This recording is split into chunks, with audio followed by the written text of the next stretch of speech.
Welcome back to the channel. This is Top Crypto Bull here once again to update you guys on the latest and greatest news and rumors of the crypto world. Let's get right into it, guys. Well, let's first start off by looking at the Bitcoin chart.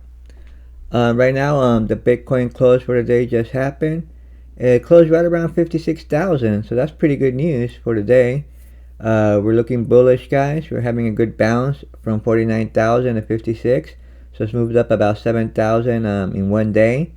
So I think we're gonna move up from now.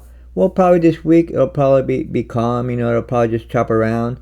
But I believe we did see the local low of $49,000. I don't think we'll dip below $49,000, but I could be wrong. I mean, if it does dip, it might go a little lower than 49. But as long as we stay over $44,000, then we should still be in the bull run still. If we go below $44,000, then it might still take longer, like probably a few more months before we even head back to the bull run. But as long as we stay above 44,000, everything should look good and positive from here. Well, let's get right into the news, guys. Okay, I found some good articles I wanted to share with you guys. The first one is U.S. private investors predict surge in crypto investments in 2024. A survey by law firms Barnes and Thornburg found that 59% of U.S. private investors are more likely to invest in crypto funds over the next 12 months. See, guys, these guys are rich people. They're whales. So that's pretty good. I mean, that's what I've been saying. I believe the next 12 months to 18 months are going to be really good for crypto. Historically speaking, about 12 months to 18 months after the halving, is where the top of the bull run comes in. And the halving this year was April 20 of 2024. So sometime in 2025, between April and October, is when I believe the crypto top is going to come in. So that's when you want to sell, guys. Sometime between March to October of 2025. Just wherever you think the top's going to come in, that's where you want to sell. I'll be having the channel up, so I'll be guiding you guys next year as well too. Well, anyways, back to the article. United States private investors are foreseeing a surge in crypto investments in the coming months, with more than half of them likely to include digital assets in their portfolios. A recent survey from law firms Barnes and Thornburg revealed that 84% of the participants believe private investments in cryptocurrencies will rise over the next 12 months, and more than half, 59%, said they are more likely to invest in crypto funds than a year ago. The survey interviewed 138 limited partners, general partners, and service providers at private equity, venture capitalists, hedge funds, and investment banking firms active across different industries of the United States. So yeah, these are rich guys. These are big dogs. So I mean, if they're definitely interested in digital assets, we definitely have to. Like I've said before, let's put our pennies where they put their millions of dollars. So that's what I'm doing. I'm putting my few bucks into the crypto. So hopefully we make a lot of money this bull run, guys. Let's continue, guys. Okay. So basically, the investors' improved sentiment towards digital assets is institutional adoption of crypto investment products, such as exchange traded funds, ETFs, and derivatives. Among the reasons are also the regulatory clarity brought by the debut of crypto-tied ETFs in January and the following market recovery. Among the 26% of investors who said they are less likely to invest in crypto funds over the next year, the top reasons include crypto market volatility, 46%, fraud, 43%, and the crypto platform collapse, 43%. I guess FCX really scared people, guys. Okay. So basically, investors are pushing for more liquidity. Investors are pushing for more liquidity and better earnings. The survey reveals that the most significant concerns for limited partners are returns, with 54% of respondents listing as a primary issue. Yeah, that's the biggest issue. We all want returns. We want 100x returns if possible, 1000x if on some coins for the lucky few to pick the right coins. Let me give you a few: XCN, Jasmine Coin. Those are ones that come to mind. Okay, another major issue for limited partners is financing terms. From 23% to 50% of the participants this year. This change suggests that investors are facing more challenges or less favorable conditions for raising capital. I know, I wish I had unlimited capital. I mean, when I saw this dip yesterday, all I was thinking is, man, I wish I had more money to invest. But, I mean, we gotta do what we have, just invest whatever you can. And again, guys, this is not financial advice. I'm not a financial advisor. And only invest what you are willing to lose. Well, let's get on to another article I found for you guys that I found interesting, guys. Okay, and this is about Bitcoin whales. Basically, it's stating that Bitcoin whales increased their holdings during crypto market mayhem, which was yesterday, August 5th, Monday, which a lot of people are dubbing it Black Monday because, the stock market crash and Bitcoin crash, and markets all around the world crash, so they're dubbing it Black Monday. But ETF investors didn't buy the dip, according to this article. Let's see what it says. Bitcoin wallets holding between 1,000 and 10,000 BTC increased their holdings while prices slid over the past few days, while those owning less than 1 Bitcoins were the sellers. Retail investors, they're still learning. You gotta hold your Bitcoin, but maybe they sold and bought the dip back up. Hopefully, but most likely they sold out of fear and panic sell. Bitcoin ETFs saw 168 million net outflows on Monday, led by Grayscale's GBTC and Fidelity's FBTC. ETF investors held on much stronger than expected, with only 0.3% of the assets leaving the funds. Well, that's not too bad. It's only 0.3% was sold.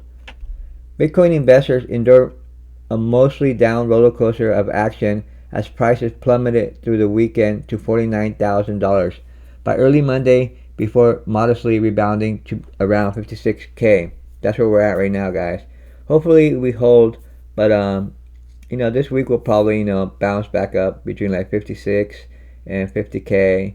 It'll probably be a little bit of sideways this week. Bitcoin whales or large asset holders seized the opportunity of lower prices to purchase, while small investors sold as the panic ensued, data by blockchain analytics firm Into the Block shows. Yep, that's what small investors do. They panic sell.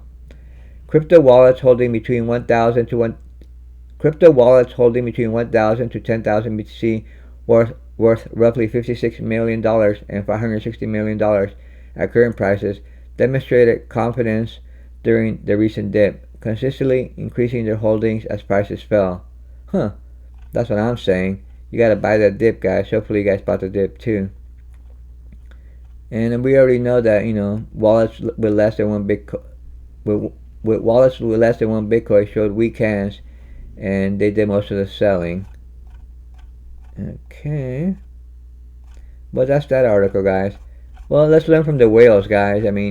They just kept buying the dip. They know the bull run is coming, so they're not gonna get scared to sell.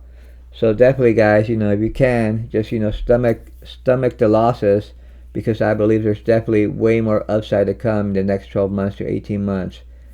Alright, guys, let's go to the next article I want to share with you guys. And this is about crypto market forecast. So it looks like crypto could finally be in for somewhat of a calm week. That's what I'm saying. This week is probably just going to be sideways. This is because there doesn't seem to be any obvious crypto or macro factors that could move the markets besides leverage, of course. On the macro side, there's really nothing coming up, at least in the terms of economic data. The only thing to watch for is the weekly jobless claims. That's right, guys. I don't know if you guys know, but the unemployment came out to be 4.3%. So that's the highest it's been this year. But I mean, it kind of sucks. But the more people that are unemployed, the better it is for the markets. I don't know why it's backwards like that, but it is.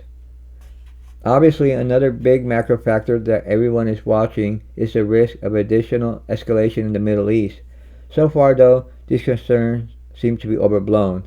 That's simply because the oil market has remained relatively calm, It stands to reason that if the risks of escalation were serious, then oil prices would be spiking just like they were back in spring. A less obvious macro factor that's been emerging is the yen. The Bank of Japan raised interest rates for the second time in decades last week. This has caused the yen to rally, which has likely put pressure on assets everywhere. As investors have been borrowing yen to buy other assets, yen going up makes these yen debts more expensive, causing the forced sales of other assets. Okay, yep, I talked about that on a previous video, guys. You guys could watch that if you guys want to know more about that. Okay, let's see what other crypto forecast there is. On the crypto side, meanwhile, it seems everyone missed the news that the SEC is no longer looking to label cryptos as securities in the lawsuit against Binance. That's good news, guys. This is incredible bullish for altcoins, as it suggests that the SEC's regulatory scrutiny is being scaled back. I'm sure, the Democrats, they're trying to win the presidential election, so I'm sure they got Gary Gensler, they're telling him they'll hold back for now at least. I hope they don't change their tune afterwards, though. Specifically, it foreshadows the possibility that Kamala Harris' campaign will feature its own pro-crypto stance. This is reportedly in the works already, with the Harris campaign reaching out to key players in the crypto industry. If these rumors materialize into actions, then November could be bullish for crypto, regardless of who wins. That's what I'm hoping for, guys. This is not a political channel, guys. We're pro crypto, so we just want, whoever is best for pro crypto, that's what we want to win. But it looks like both sides are getting pro crypto, so that's great. So let's just keep that going, guys. On that note, one of the crypto companies that Harris campaign reached out to was reportedly USDC issuer Circle. You may recall that Circle is looking to list its stock on exchange later this year. The fact that Circle's private valuation has been popping up in the news lately may not be coincidence. It may be a way of testing the waters before an IPO, but probably not this week. Circle, yeah, that's a good stablecoin. Tether number 1 and USDC is number 2. Speaking of which, it's easy to forget that Tether has been helping support the crypto market for over a year now. To refresh your memory, the stablecoin issuer promised to use a portion of its profits from its enormous USDT reserves to buy Bitcoin. Tether's latest session revealed by a record-breaking profit of over $5.2 billion the first half of 2024. That's a lot of BTC buys. It is, guys. So that's great, guys.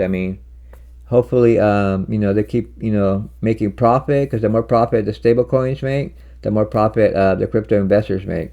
So that's great. And let me see what else we got here. Well, that's pretty much it for the news for right now, guys. On the last thought, I just want to, let you guys know, don't get shaken out. We had this dip, but I think that's probably the bottom for the rest of the year and for the rest of the bull run. I could be wrong. We might dip a little more, but as long as we don't dip below $44,000, then the bull run is still intact. If we do dip below $44,000, then the bull run might be not canceled, but it might take a little longer for the bull run to come back. But everything's looking good right now. Everything's looking bullish, guys. So that's the news for right now. This is Top Crypto Bull signing off, and I'll see you guys in the next video.